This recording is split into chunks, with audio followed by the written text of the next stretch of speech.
മുൻ മുഖ്യമന്ത്രി ഉമ്മൻചാണ്ടിയുടെ രണ്ടാം ചരമവാർഷികത്തോടനുബന്ധിച്ച് KPSTA ചവറ ഉപജില്ലാ കമ്മിറ്റിയുടെ നേതൃത്വത്തിൽ സ്മൃതി സംഗമം സംഘടിപ്പിച്ചു. ചവറ പഞ്ചായത്തിലെ ബെഡ് സ്കൂളിലെ വിദ്യാർത്ഥികൾക്ക് KPSTയുടെ നേതൃത്വത്തിൽ സൗജന്യമായി യൂണിഫോം വിതരണം ചെയ്തു. മുൻ മുഖ്യമന്ത്രി ഉമ്മൻചാണ്ടിയുടെ രണ്ടാം ചരമവാർഷികത്തോടനുബന്ധിച്ചാണ് KPSTA ചവറ ഉപജില്ലാ കമ്മിറ്റി സ്മൃതി സംഗമം സംഘടിപ്പിച്ചത്. ഇതോടനുബന്ധിച്ച് ചവറ പഞ്ചായത്തിലെ ബെഡ് സ്കൂൾ വിദ്യാർത്ഥികൾക്ക് സൗജന്യമായി യൂണിഫോം വിതരണം ചെയ്തു. സ്മൃതി സംഗമവും യൂണിഫോം വിതരണവും സംസ്ഥാന സെക്രട്ടറി PS മനോജ് ഉദ്ഘാടനം ചെയ്തു.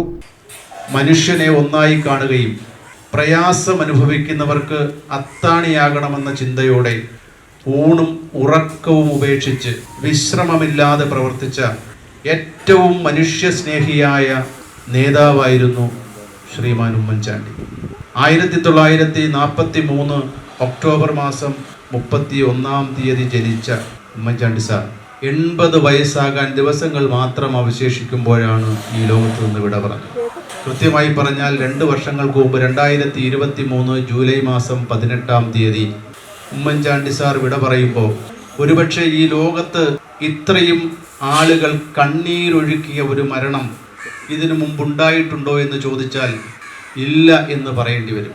അതിനെക്കുറിച്ച് ഓർക്കുമ്പോൾ പോലും നമ്മുടെ മനസ്സ് വികാരം കൊണ്ട് തള്ളുകയാണ്. എന്ത് വാക്കുകൾ കൊണ്ട് അതിനെ വർണ്ണിക്കണമെന്ന് ചോദിച്ചാൽ പലപ്പോഴും വാക്ക് കിട്ടാതെ ഇടറുന്ന ഒരു സാഹചര്യം. ഉണ്ണി പറഞ്ഞതുപോലെ ഗാനഗന്ധർവൻ യേശുദാസ് കോക്ലിയർ ഇംപ്ലാന്റേഷന്റെ ആവശ്യകതയെക്കുറിച്ച് പറയുന്നത് പോലെ തന്നെ ഇതിനേക്കാൾ നമുക്ക് ഹൃദയസ്പർശിയായ മറ്റൊരു കാര്യമുണ്ട്. ഉപജില്ലാ പ്രസിഡന്റ് ഉണ്ണി ഇലവിനാൽ അധ്യക്ഷത വഹിച്ചു. ചവറ ഗ്രാമപഞ്ചായത്ത് പ്രസിഡന്റ് അഡ്വക്കേറ്റ് സുരേഷ് കുമാർ, പ്രിൻസി റീന തോമസ്, ജയലക്ഷ്മി, വരുൺലാൽ, ജിജി, ഉഷാകുമാരി, റോജ മാർക്കോസ്, ജയചന്ദ്രൻ, രാജ്ലാൽ തോട്ടുവാൽ, ഷെബിൻ കബീർ, ബിജു ഡാനിയൽ, സോഫിയ, അബിൻ ഷാ, താജ്മോൾ, ലില്ലി തുടങ്ങിയവർ പങ്കെടുത്തു. കേരളത്തിലെ ഒരു ജനകീയ നേതാവിന് നൽകിയ ഏറ്റവും വലിയ വിടവാങ്ങൽ വിലാപയാത്ര ഉമ്മൻചാണ്ടി സാറിനായിരുന്നു എന്നുള്ളത് ഉമ്മൻചാണ്ടി സാറിന്റെ പ്രവർത്തനങ്ങൾ, അദ്ദേഹം ചെയ്തിട്ടുള്ള കർമ്മങ്ങൾ, അദ്ദേഹം വഴി ആളുകൾക്ക് കിട്ടിയിട്ടുള്ള ആശ്വാസങ്ങൾ, മറ്റുള്ളവർക്ക് കിട്ടിയിട്ടുള്ള ആശ്വാസങ്ങളുടെ ബോധ്യപ്പെടുത്തലുകൾ, അതെല്ലാമായിരുന്നു അദ്ദേഹത്തിന്റെ വിലാപയാത്രയിലും തുടർന്നുള്ള നാളിതുവരെ 2 വർഷമായിട്ട് നടക്കുന്ന അദ്ദേഹത്തിന്റെ അനുസ്മരണങ്ങളിലും ഒക്കെ ബോധ്യപ്പെടുന്നത്. ഉമ്മൻചാണ്ടി സാറ് മറ്റുള്ള രാഷ്ട്രീയ നേതാക്കന്മാരിൽ നിന്ന് വ്യത്യസ്തനായിട്ട് അദ്ദേഹം വലിയ ഒരു വാഗ്മിയായിരുന്നില്ല. വാഗ്മി എന്ന് പറയുന്ന പ്രയോഗം മലയാള അധ്യാപകരൊക്കെ ഇരിക്കുന്നു. വാഗ്മി എന്ന് പറഞ്ഞു കഴിഞ്ഞാൽ വാചകത്തിൽ പ്രസംഗത്തിൽ മിതത്വം പാലിക്കുന്ന ആളെന്നുള്ളതാണ്. ഞാൻ അതല്ല ഉദ്ദേശിച്ചത്. അതിൻ്റെ വിപരീതം വാചാലൻ എന്നുള്ളതാണ് ഇല്ലേ ശരിയായിട്ടുള്ള ഒരു പ്രയോഗം.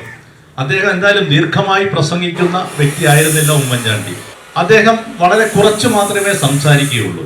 അദ്ദേഹം വലിയ ഒരു പുസ്തകം വായനക്കാരനോ മഹാപണ്ഡിതനോ ഒന്നും ആയിരുന്നില്ല.